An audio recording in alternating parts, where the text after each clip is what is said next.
ഞാൻ വിചാരിച്ച ആളാണ് എനിക്ക് പറ്റിയിട്ടില്ല.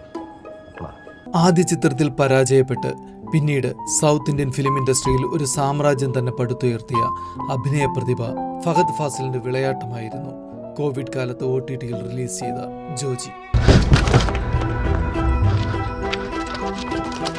ഞാനെന്നല്ല റോങ് ആയി പോയി. ശരിയല്ല.